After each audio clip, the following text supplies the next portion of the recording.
ইল্লা মান আতাল্লাহা বিকলবিন সালিম।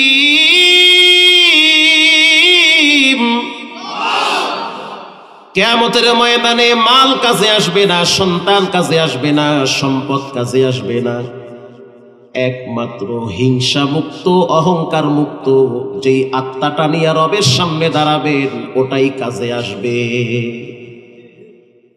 আল্লাহ কোরআনে বলেন, লা তুলহিকুম, তোমাদেরকে যেন হালাক করে না দেয়, আমওয়ালুকুম ওয়ালা আওলাদুকুম আন যিকরিল্লাহ, তোমাদের সন্তান, তোমাদের সম্পদ যেন তোমাদেরকে রবের জিকির থেকে গাফেল না করে। দোকানদার দোকান খুলে বসে আছে, ইশারের নামাজের জামাত চলতেছে, দোকানদার এতটাই নিচে নেমেছে, বসে বসে বিড়ি টানে কিন্তু নামাজে আসে না। লা তুলহিকুম, এই সম্পদ তোমার কলজা খাইবে, তুমি মরবা, তোমার সম্পদ নিয়ে ছেলে মেয়েরা মারামারি আর কাটাকাটি করবে।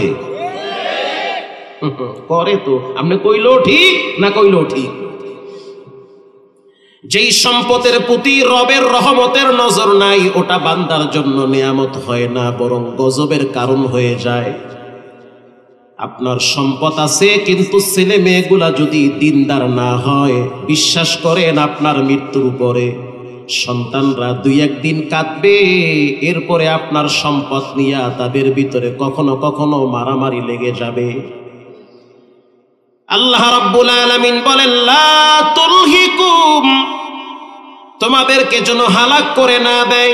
কিসে? কয় সন্তান আর সম্পদে। যেই সন্তানের দিকে তাকাইলে বাবার দিলটা ঠান্ডা হয়, কিয়ামতের ময়দানে ওই সন্তান কখনো কখনো বাবার জন্য কাল হয়ে দাঁড়াবে। এই সমাজের অনেক গার্জিয়ানরা ছেলে মেয়েদেরকে নিজের হাতে নষ্ট বানায়। কেমনে? সকালবেলা প্রাইভেটে না গেলে মা বাবার মাথা গরম হয়, কোচিং এ না গেলে মা বাবা ধমক দেয়, পরীক্ষা দিতে না গেলে মা বাবার মাথা গরম হয়। কিন্তু ছেলে মেয়েরা বড় হয়েছে, উপযুক্ত হয়েছে, বালেগ হয়েছে, ফজরের নামাজ পড়ে নাই, মা বাবা ধমকও দেয় না, শাসনও করে না। এই ছেলে মেয়ে যদি আপনাকে শেষ বয়সে বৃদ্ধাশ্রমে রেখে আসে, এটা আপনার হাতের কামাই, আল্লাহরে দোষ দিয়া লাভ নাই। জি প্রিয় ভাইরা আমার, যেই ছেলে মেয়ে তার রবকে চিনে না, সে তার মা বাবাকে চিনবে না, এটাই তো নিয়ম। কারণ যে সন্তান কোরআন পড়তে পারে না, সে তো মা বাবার হক বুঝবে না। যেদিন প্রথম কিতাবখানায় ভর্তি হলাম, ভর্তি হওয়ার পরে একা একা কোরআনের তাফসির গুলা দেখি, তরজমা দেখি, হঠাৎ একটা আয়াত সামনে আসলো, ইয়াসআলুনাকা মাযা ইউনফিকুন। আল্লাহ পাক বলেন, হে নবী, আপনার কাছে মানুষ বলবে টাকা পয়সা হইলে কোথায় ব্যয় করব। যেমন মাহমুদুল হাসান, টাকা এখন তোমার পিছনে পিছনে দৌড়ায়, তবে এই দিনও এক সময় থাকবে না, জীবন যৌবন এক সময় মাটির সাথে মিশে যাবে। পকেটে গরম নোট আসলে কোথায় ব্যয় করবা? টাকা পয়সা খরচ করার মাধ্যম কি? কোথায় প্রথম নোটটা খরচ করবা? পরের আয়াতের দিকে তাকায় দেখলাম, কুল মা আনফাকতুম মিন খায়রিন ফালিল ওয়ালিদাইনি ওয়াল আকরাবিন।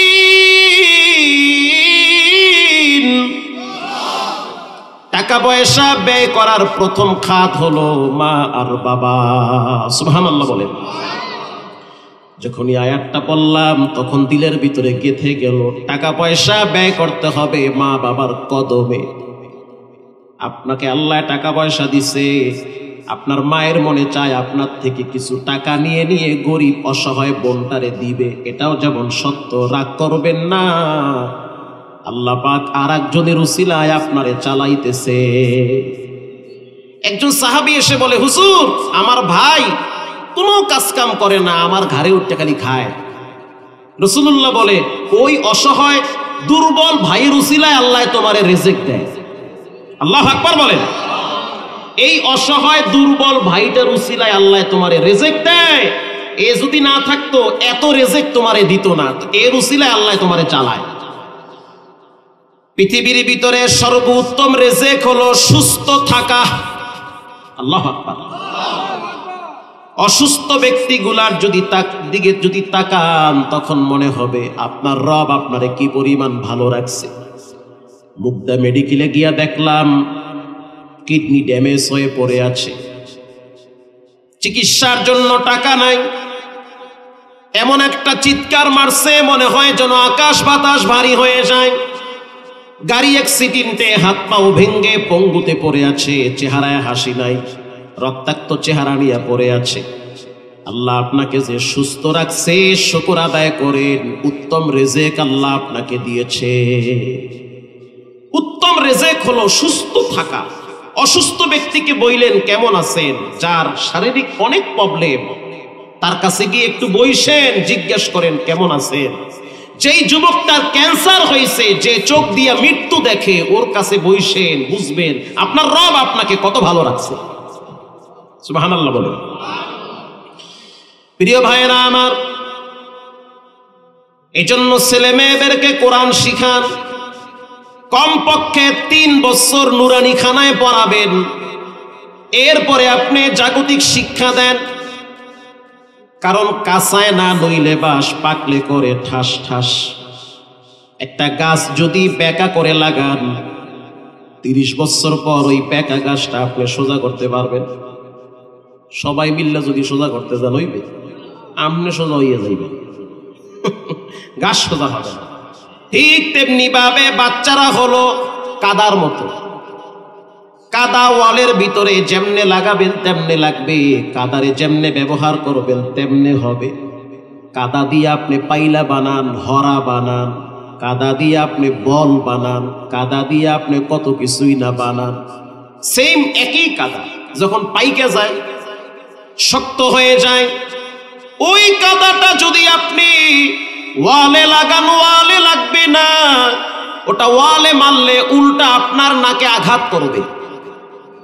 ঠিক তেমনি ভাবে আপনাদের বাচ্চারা হলো কাদার মতো। বাচ্চাদেরকে ছোটবেলায় যেই শিক্ষা দিবেন, বড় হওয়ার পরে ওটা কখনোই ভুলে না। কারণ বাচ্চারা হলো কাদার মতো, এদেরকে আপনি যেই ধাইসে যা বানাইতে চাবেন তাই হবে। সকালবেলা যদি আপনার বাচ্চা শিখে আলিফে আল্লাহ, বাতে বাইতুল্লাহ, তাতে তাজুন টুপি, সাতে সামারুন ফল, জিমতে জারাসুন ঘন্টা, এই শিক্ষা যদি বাচ্চা পায়, এই বাচ্চা বড় হওয়ার পরে ডাক্তার হবে, ডক্টর হবে, ইঞ্জিনিয়ার হবে, ডিসি হবে, টিওনো হবে। কসম আল্লাহর, কোরআনের নূর যদি সকালবেলা সিনায় থাকে, টেবিলের নিচ দিয়া রক্ত চুষে গরিবের ঘুষের বান্ডিল পকেটে নিবে না, নিবে না। সকালবেলা যদি আপনি কাঁচা মরিচ পেঁয়াজ খান, এক বল যদি পান্তা খান, সারাদিন যদি পোলাও কোরমা কাচ্চি বিরিয়ানি খান, জ্ঞানী মানুষ যারা জবাব দেন সন্ধ্যার টাইমে ঠেকুর কোনটা আসবে, ওইটাও তো বুঝেন। প্রিয় বাবারা আমার, রাগ কইরেন না। বর্তমান যুগের নিয়ম, যে যারে বেশি ভালোবাসে তার থেকে বেশি আঘাত পায়। জি, মা বাবারে সকালবেলা দেখি বাচ্চাটারে নিজের হাতে ধরে ধরে প্রাইভেটে নিয়ে যায়, কত কষ্ট বাবায় করে। বাবায় অফিসার মানুষ, 20 টাকা বাঁচায়া টাকাটা জমা রাইখা ছেলেটার টিফিন ফি দেয়। বাবায় যেমন চাকরি করে, প্রতি মাসে মাসে সিদ্ধান্ত নেয় চাকরি ছেড়ে দিব। কেন? বসের ব্যবহার ভালো না, কালচার খারাপ, কথায় কথায় রাগ করে। কিন্তু বাবায় সারাদিন অফিসে ডিউটি করে যখন ঘরে এসে বাচ্চার চেহারার দিকে তাকায়, তখন বলে আল্লাহ, শুধু বাচ্চাটার দিকে তাকায়া বসের গালিগুলা আমি হজম করতেছি। চাকরি ছাড়লে বাচ্চার কোচিং ফি, প্রাইভেট ফি কে দিবে? এত কষ্ট করে বাবায় টাকা পয়সা জমা করে ছেলেটাকে ডিগ্রি পাস করায়, বিসিএস ক্যাডার বানাবার পর বাহির দেশে শিক্ষাগত যোগ্যতার জন্য ডিগ্রি এনে দেয়। একটা সময় দেখা যায় অনেক ছেলে মেয়েরা বড় শিক্ষিত হয়ে মা বাবাকে চিনতে চায় না, বরং মা বাবাকে বৃদ্ধাশ্রমে রেখে আসে, বৃদ্ধাশ্রমে রেখে আসে। এজন্য অনুরোধ করে বলি, এখন তো আমি আজকেও দেখলাম মার্কাজুল ফুরকানের সচিবের ছেলে পড়ে, র্যাবের অফিসারের ছেলে পড়ে। ওদিন দেখলাম মুগদায় আপনার সেনাবাহিনীর অনেক বড় এক অফিসার, অনেক বড় অফিসার, মাস্ক টাক্স লাগাইয়া, কান টুপি লাগাইয়া বাচ্চার জন্য নুডলস নিয়ে আসছে, তার বাচ্চা হেফজখানায় পড়ে। তো সে বলতেছে যে বর্তমান যুগের যেই বাতাস, পাশ্চাত্য কালচারের যেই আঘাত, ছেলে মেয়েরা নষ্ট হয়ে যাচ্ছে, বিদেশি চ্যানেলগুলো আমাদের ঘরে ঘরে দিয়ে, মোবাইলে মোবাইলে দিয়ে ছেলে মেয়েদের লজ্জা শরম উঠায় ফেলাইতেছে। এজন্য এদের দেহের ভিতরে কোরআনের যদি বিষ, কোরআনের যদি ইনজেকশন না ঢুকে, এরা এক সময় নাস্তিক হয়ে স্পষ্ট বলবে দেয়ার ইজ নো গড, আল্লাহ বলতে কিছুই নাই, রসুলকেও গালি দিবে। মুসলমানের ঘরে জন্ম নিয়েও পাশ্চাত্যের কালচার গ্রহণ করে ইসলামের বিরুদ্ধে তারা কলম তুলবে। এজন্য ছেলে মেয়েদেরকে দিন শিখান, তারপরে আপনি স্কুলে, কলেজে, ভার্সিটিতে সব জায়গায় পড়ান, কিন্তু এই কাঁচা বেরেনে কোরআনের নূর ঢেলে দিতে হবে। প্রিয় ভাইরা আমার, এজন্য রব্বুল আলামিন বলেন, ইন্নাল্লাযীনা ইয়াতলুনা কিতাবাল্লাহ, নিশ্চয়ই যারা কোরআন তেলাওয়াত করে, ওয়া আকামুস সালাহ, নামাজ কায়েম করে, ওয়া আনফাকু মিম্মা রাযাকনাহুম সিররা ওয়া আলানিয়াতান ইয়ারজুনা তিজারাতান লান তাবুর। তিনটা গুণ যার ভিতরে থাকবে, রব্বুল আলামিন তাকে নিরাপদে জান্নাতুল ফেরদাউসের মেহমান বানাবে। আমি আপনাদের সামনে যেই আয়াত তেলাওয়াত করেছি, ইয়া আইয়ুহাল্লাযীনা আমানুস্তাঈনু বিস-সাবরি ওয়াস-সালাহ, আল্লাহর কাছে যদি সাহায্য পেতে চান, দুইটা জিনিসের মাধ্যমে সাহায্য চাওয়া লাগবে। এক নম্বরে নামাজ, 2 নম্বরে ধৈর্য। নামাজও লাগবে, ধৈর্য লাগবে। এই দুইটা জিনিসের বিনিময়ে সাহায্য চাইতে হবে কার কাছে? রাগ করবেন না, সন্তান যদি না হয় মাজারে গিয়া সেজদা দিলে জীবনে সন্তান পাবেন না। কারণ সন্তান দেওয়া না দেওয়ার মালিক কোন ফকির বাবা, কেবলা খাবা দাদা বাবা, খাজা বাবার ক্ষমতা নাই। ক্ষমতা একজনের, তিনি কে? লিল্লাহি মুলকুস সামাওয়াতি ওয়াল আরদ ইয়াখলুকু মা ইয়াশাউ ইনাসান ওয়া ইয়াহাবু লিমান ইয়াশাউ যুকুর।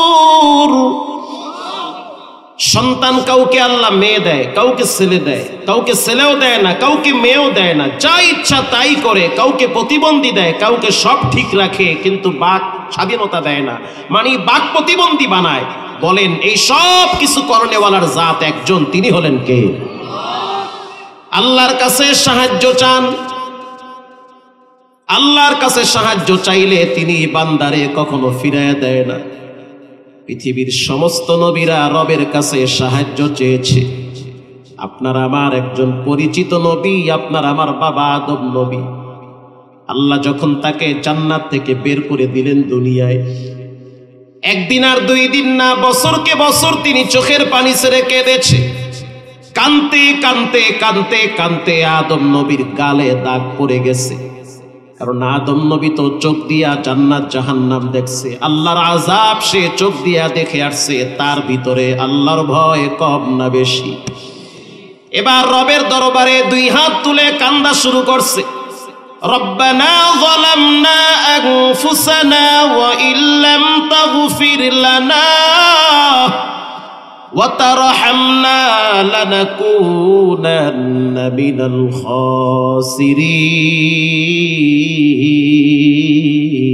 খাসিরিন।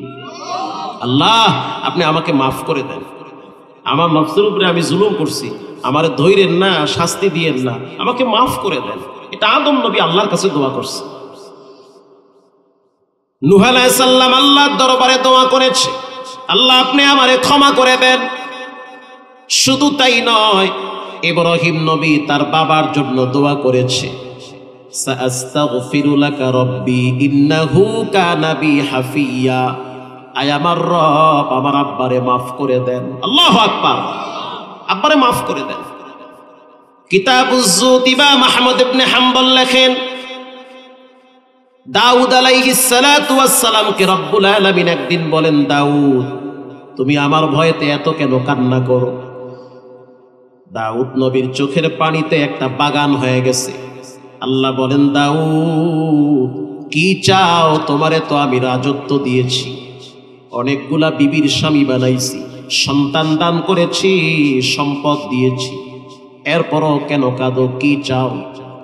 দাউদ নবী বলতে আছে, আল্লাহ আমি চাই আপনি আমাকে নিজ গুণে ক্ষমা করে দেন।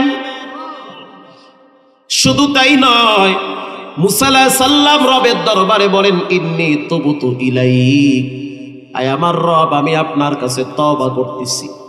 যে যারে চিনে সে তারে মানে, যে যারে চিনে না সে তারে মানতে চায় না। যে যাকে চিনে সে তাকে মানে, তার কথা শোনে। যে যারে চিনে না সে তার কথাও শুনতে চায় না, মানতে চায় না। নবীরা আল্লাহরে যেই পরিমাণ চিনছে আমরা সেই চিনতে পারি নাই, এজন্য তাদের কলিজায় রবের ভয় কম না বেশি?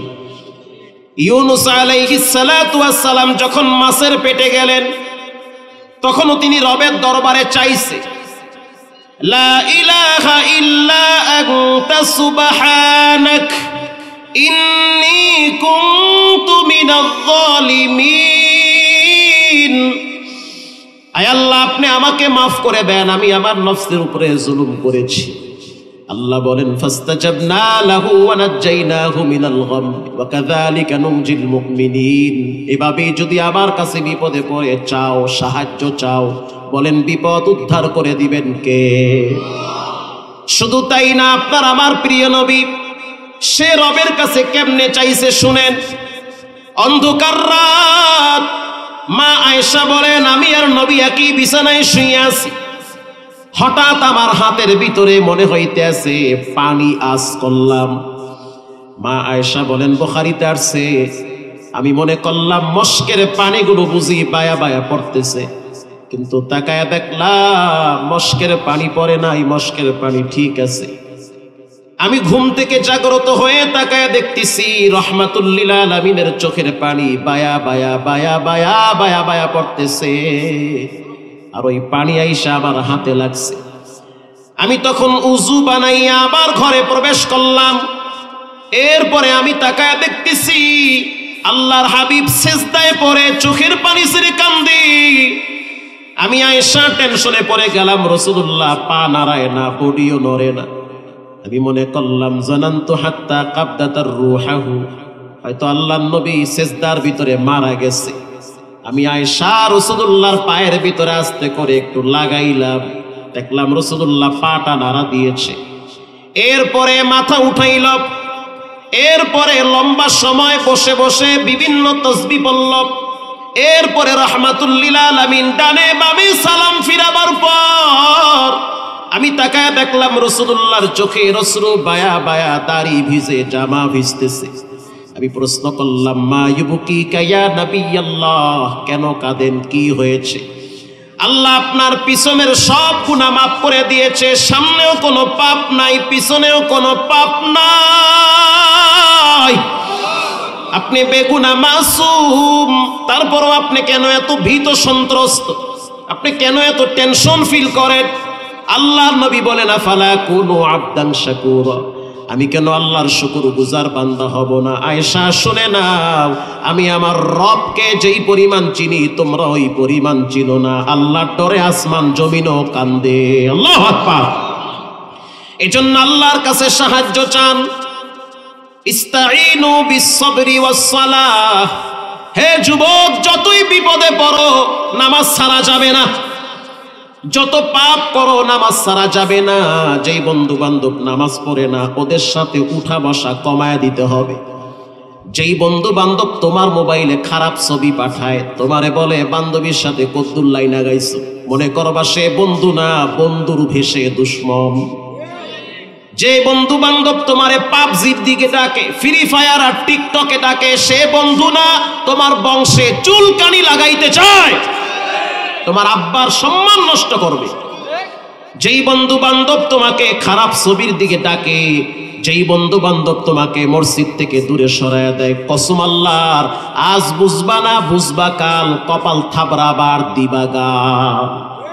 এখন বুঝবা না পরে বুঝবা। এজন্য যে অবস্থায় থাকো, যেখানেই থাকো, যা কিছু করো না কেন, নামাজ ছাড়া যাবে না, কারণ নামাজ হলো শ্রেষ্ঠ ইবাদত। অনেকে বলে হুজুর আমি তো অনেক বড় অপরাধ করেছি, তারপরও নামাজ পড়ো। হুজুর আমি মিথ্যা বলি, বলো, তারপরও নামাজ পড়ো। হুজুর আমি জেনা করি, করো, তারপরেও নামাজ পড়া লাগবে। হুজুর আমি হারাম খাই, খাও, তারপরও নামাজ পড়া লাগবে। হুজুর আমি অকাত্য ভাষায় গালাগালি করি, করো, তারপরও নামাজ পড়া লাগবে। ইন্নাস সালাতা তানহা আনিল ফাহশাই ওয়াল মুনকার, নামাজ সমস্ত খারাপ কাজ থেকে মানুষকে এক সময় বিরত রাখবে। আল্লাহু আকবার। নামাজ শ্রেষ্ঠ ইবাদত। আল্লাহকে ঠান্ডা বানাবেন কেমনে, আল্লাহর রাগ ঠান্ডা করবেন কেমনে? দুইটা জিনিসের মাধ্যমে, এক নম্বরে নামাজ আর এক নম্বরে ধৈর্য। সুবহানাল্লাহ বলেন। ধৈর্য হলো তিন প্রকার। এক নম্বরে আস-সাবরু আলা তাআহ। কি আপনারা কি রাগ করতেছেন নাকি? আমি কি দোয়া করে দেব? আস-সাবরু আলা তাআহ, ইবাদতের ক্ষেত্রে সবর করা লাগবে। সবর তিন প্রকার, অথবা ধৈর্যের ব্যাখ্যা তিনটা। আল্লাহর কাছে চাওয়ার মাধ্যম দুইটা। বলেন আল্লাহর কাছে চাওয়ার মাধ্যম, এক নম্বরে নামাজ, বলেন এক নম্বরে কি? দুই নম্বরে ধৈর্য, বলেন দুই নম্বরে কি? এই তো আল্লাহর কাছে চাওয়ার মাধ্যম কয়টা? এক নম্বরে, দুই নম্বরে, মাশাআল্লাহ। মুকুম চুস্তি নামাজে পানসে গানা, ফাওয়াইলুল লিল মুসাল্লিন আল্লাযিনা। কিছু মানুষ আছে শুক্রবারই মুসল্লি, খালি শুক্রবার যায়, বাকি সপ্তাহে কোনো খবর থাকে না, নাই? আবার কিছু মানুষ আছে নামাজ পড়ার নিয়মই জানে না, নামাজে খাড়াইয়া মোবাইল বাজে, কয় মুই নামাজে আছি, পরে ফোন দে। কথা কর না কা?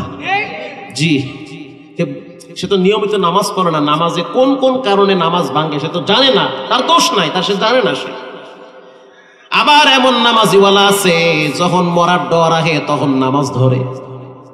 আমি দেখছি, কারণ আমি তো ওই সিচুয়েশনে বহুত পড়ি। যেমন কয়েকদিন আগে কক্সবাজারে যখন একটা মাহফিলে যাইতেছিলাম, বিমানে উঠছি, কিছু দূর বিমান ওঠার পরে বিমানে জাকি মারছে।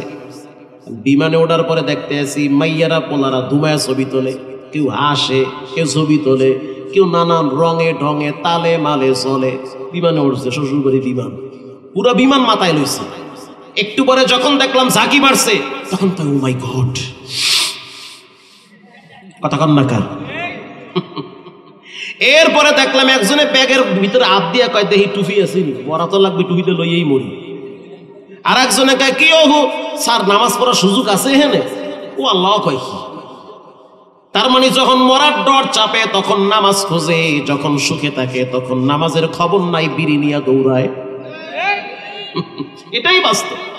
লঞ্চে ঢাকা থেকে বরিশাল যাই, এমনও দৃশ্য দেখছি, অনেক মুরব্বীরা বড় বড় দাড়ি নিয়ে টাস খেলায়। দুই একজনকে কইলাম নামাজ, জান নামাজে পড়বো। তার মানে হুজুর আপনার নামাজটা আপনি পড়ে এলাম, মোরে লইয়ে ফাও খোঁজাখুঁজি করে এলাম, ওই টাস লইয়া ব্যস্ত। রাত যখন 3টা বাজে, পদ্মার মোহনায়, চাঁদপুরের মোহনায় যখন লঞ্চ ডাইনে যায় বামে যায়, তা আমি তো কেবিনে মরার ডর ঢুকছে। কিও সহিল রেখা এরম করে কা দেখি, আমি আর একদিকে যাইগা, কি এরম করবার লাগছে কি লেগা।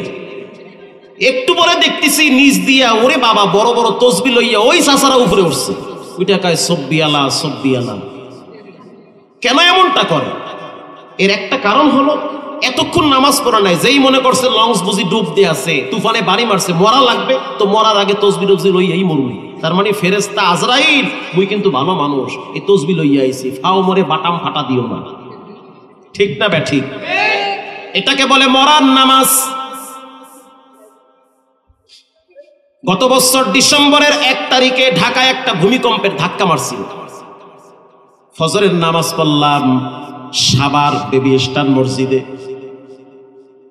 তো ঢুকার সময় দেখলাম উজুখানায় কোনো জায়গা নাই, জম্মের শীত, যেই শীতের দিন ট্যাঙ্কির পানি বরফ থাকে।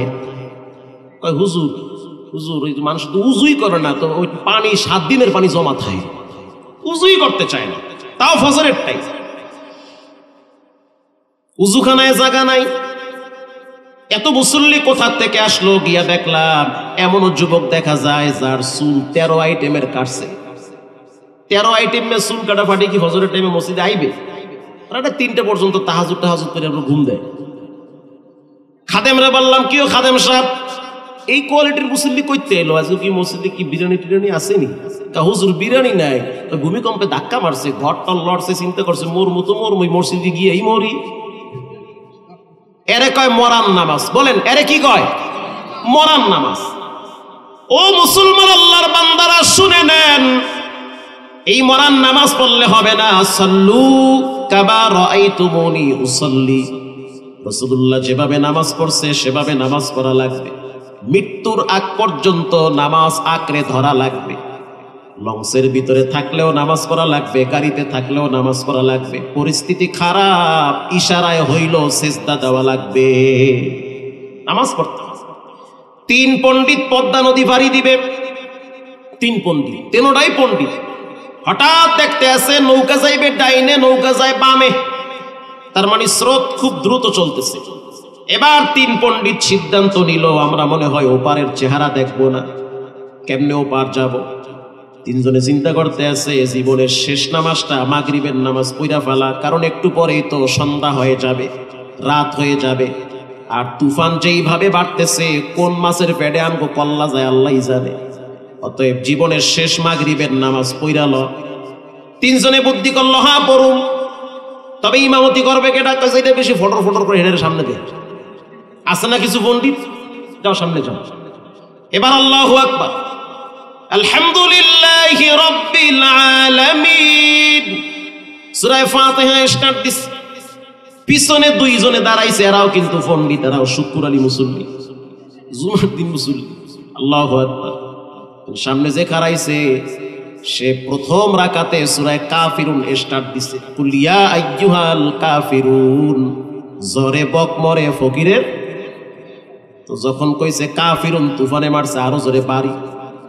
পিছনের একটা কয় শক্ত হইয়া খাড়াইস, এত সূরা তইয়া কাফিরুন লইছে কা? নামাজ আছে? কথা কত না, নামাজ আছে? নামাজ গেছে? নামাজ নাই, নামাজ বুঝি না, নাম নো মাস, নামাজও কয় না, কয় নো মাস। কথা কন না কা? কয় না হুজুর, নো মাস। এবার ইমাম সাহেব পিছনে ঘুরে কয়, ও পাশের দেখ, এই মগা, নামাজে কথা কইলে নামাজ থাহে? চুপ কর, নামাজ আছে? ইমাম সাহেব কয়, ও কথা কইছে, তুই কইছু কা? মুকুম চুস্তি নামাজে পানজে গানা, ফাওয়াইলুল লিল মুসাল্লিন আল্লাযিনা ইয়া আইয়ুহাল্লাযিনা আমানুস্তাঈনু বিস-সাবরি ওয়াস-সালাহ। আল্লাহর কাছে সাহায্য চাবেন 2টা জিনিসের মাধ্যমে, একটা হলো নামাজ আর একটা হলো ধৈর্য। ধৈর্যের ব্যাখ্যা 3টা। বলেন ধৈর্যের ব্যাখ্যা কয়টা? মজার একটা হাদিস বলবো আমি, কষ্ট হয়? শোনেন, আল্লাহর নবীর সাহাবী আব্বাস রাদিয়াল্লাহু তাআলা আনহু ইন্তেকাল করছে, লাশ পড়ে আছে। আব্বাস রাদিয়াল্লাহু তাআলা আনহুর সন্তানের নাম হলো আব্দুল্লাহ বিন আব্বাস।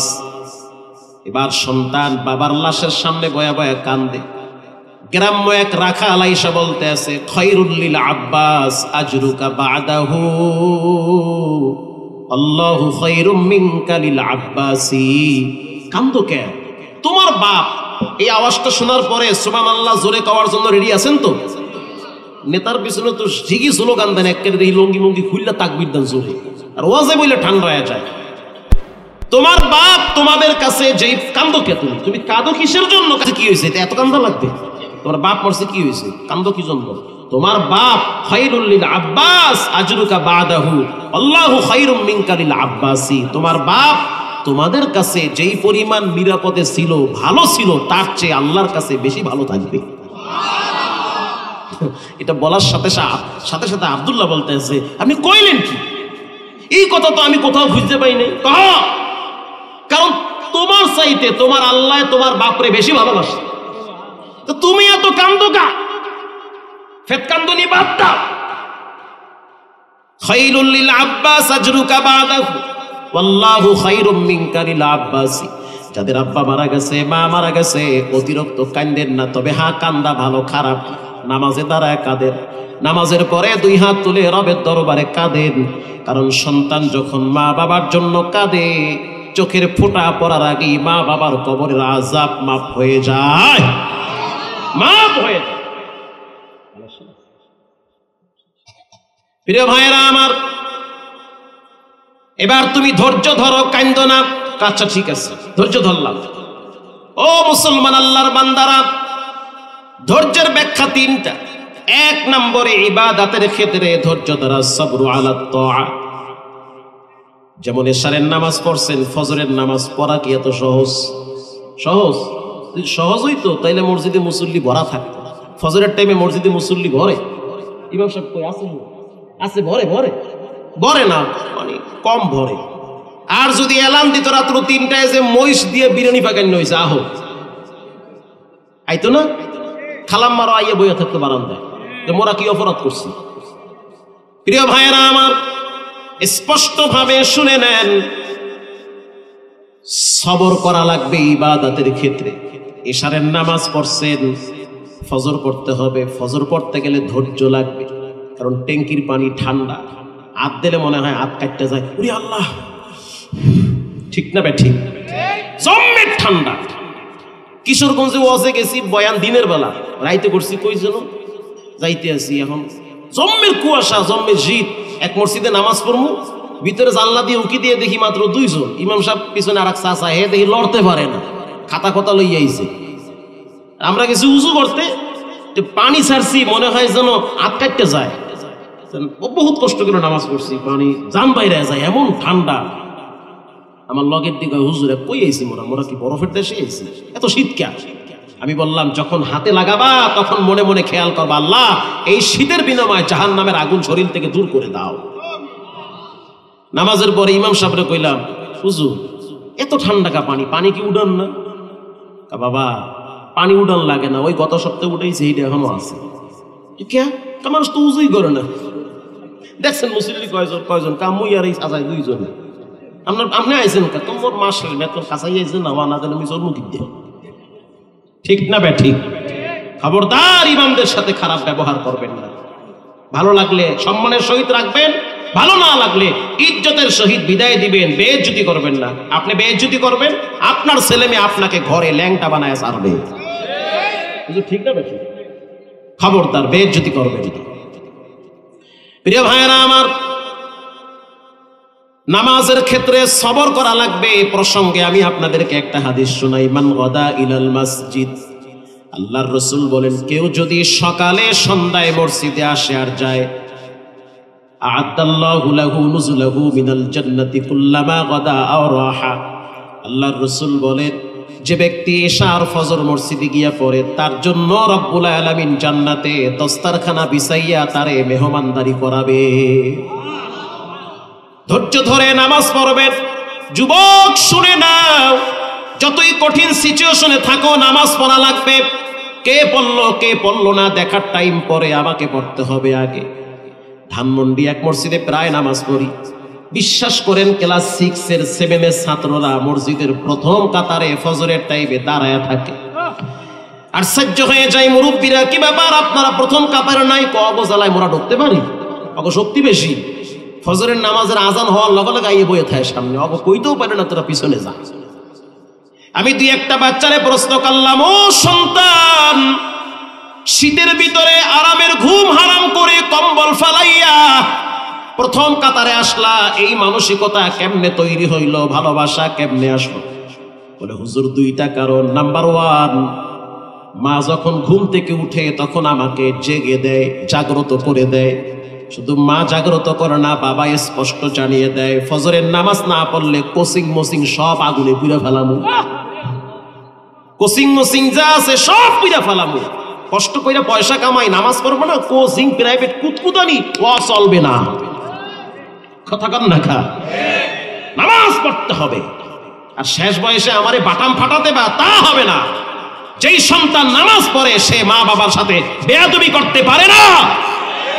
নামাজ পড়া লাগবে। মুই জানি নামাজ বাদ দিয়া ওইয়া করবা, কয়দিন পরে মরেই চিনবা না। নামাজ পড়ো, মুইও ঠিক থাকবো, তুমিও ঠিক থাকবা।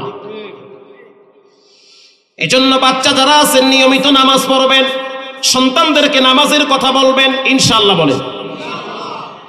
2 নম্বরে গুনাহ থেকে বেঁচে থাকাটা সবচেয়ে বড় ধৈর্য লাগে। আপনাকে আপনার বান্ধবীরা ডাকতে পারে, আসো একটু গল্প করি, দুইজনে রিকশায় বসে বসে বাদাম খাই, কিন্তু আপনি জানায় দেন ইন্নী আখাফুল্লাহ, আমি একজন রে ভয় পাই, তিনি হলেন কে? যুবক ভাইরা আমার, এই যুগে নামাজ পড়া সহজ, টুপি দেওয়া সহজ, দাড়ি রাখা সহজ, ভালোই লাগে দেখতে, খারাপ লাগে না। এই যুগে সবচেয়ে কঠিন কাজ হলো নিজেকে গুনাহ থেকে বাঁচায় রাখা। ছোট্ট একটা ঘটনা বলে আমি দোয়ার দিকে যাব। আল্লাহর রাসূল নিজে বর্ণনা করেন, পৃথিবী বিখ্যাত একজন জালেমের নাম ছিল কিফিল। তার চরিত্র ছিল মেয়েদের সাথে খারাপ কাজ করা। একদিন এক সুন্দরী মেয়ে আইসা বলতে আছে, কিফিল কিছু টাকা ধার দাও, বিপদে পড়ছি, বিনিময় ছাড়া টাকা ধার দিব না। বিনিময় কি? বলে তোমার দেহটা আমাকে বিলিয়ে দিতে হবে। বলেন নাউজুবিল্লাহ। মেয়েটা এবার চিন্তা করে দেখলো নিরুপায় হয়ে গেছি, দেওয়ালে পিঠ ঠেকে গেছে, যাও আমি রাজি হয়ে গেলাম, দরজা জানলা শক্ত করে লাগায় দাও, কেউ যেন আমাদেরকে না দেখে। এবার মেয়েটা চলে গেল কিফিলের বেডরুমে, দরজা জানলা সব লাগায় দিছে। মেয়েটা বলতে আছে, কিফিল সমাজে একটা আমার মর্যাদা আছে, আমি বংশীয় মেয়ে, পরিস্থিতির শিকারে তোমার রুমে আসছি, একটা ছিদ্র দিয়ে যেন কোনো মানুষ বা কেউ যেন না দেখে। কিফিল বলতে আছে, ভয়েতে তো কেউ আমার ঘরে তাকাবে না, কারণ সবাই আমারে ভয় পায়, আমি ত্রাস সৃষ্টি করি। 2 নম্বরে একটা ছিদ্র নাই, গাছের পাতা চিরে চিরে ছিদ্রগুলা সব আটকায় দিছে। এবার কিফিল মেয়েটার শরীর থেকে কাপড় খুলে ফেলাইছে। কিফিল মেয়েটার দেহের উপরে যখন বসে পড়ল, তখন মেয়েটার চোখের অশ্রু বায়া বায়া মাটি স্পর্শ করতেছে। কিফিল বলতে আছে, কেন কাঁদো? মেয়েটা বলতে আছে, আমি কাঁদি না, কে যেন আমারে কাঁদায়। কে তোমারে কাঁদায়? বলে ইন্নী আখাফুল্লাহ, আমার রবের ভয় আমার কলিজাটা ভেঙ্গে তছনছ হয়ে গেছে। কিফিল পৃথিবীর কেউ যদি নাও দেখে, আমার রব তো তোমারে আমারে দেখে। এই মাটির নিচে তোমার দাদারে শোয়ায় দেওয়া হয়েছে, তোমার বাপরে শোয়ায় দেওয়া হয়েছে। এমন একটা দিন আসবে তোমারেও রাখবে আমারেও রাখবে। আর এই মাটি কিন্তু ভালো না, গুনাহ নিয়ে কবরে গেলে 2 পাশের মাটি এমন জোরে চাপ মারবি, হাড্ডিগুলো ভেঙ্গে চুরমার হয়ে যাবে, ভয়ঙ্কর একটা জায়গা কবর। বলার সাথে সাথে কিফিল বলতে আছি, যাও তোমার সাথে আমি খারাপ কাজ করব না, ধৈর্যের সহিত নিজেকে খারাপ কাজ থেকে বাঁচায় রাখলাম, যাও তুমি চলে যাও, আমি এই কাজটা করব না। মেয়েটা এবার চলে গেল। যাওয়ার সময় বলতে আছে, মালিক এত মানুষকে আপনি হেদায়েত দেন, কিফিলরও হেদায়েত দিয়েন। জঘন্যতম একটা পাপ করার সময় সে ধৈর্য ধরে নিজেকে সেভ করেছে, আল্লাহ তৎক্ষণিক পুরস্কার দিতেছে। কখনো কখনো আল্লাহর বান্দার পুরস্কার নগদে দিয়ে দেয়। এবার কিফিল গোসল করে ফ্রেশ হয়ে বাইতুল মুকাদ্দাসের দিকে ফিরে 2 রাকাত নামাজ পড়েছে। চোখের পানি ছেড়ে দিয়ে বলে, আল্লাহু হাজিরিন আল্লাহু নাজিরিন, তুমি হলা রহমান, আমি হইলাম জালেম, তুমি হইলা গফফার, আমি হইলাম নেমুখ হারাম।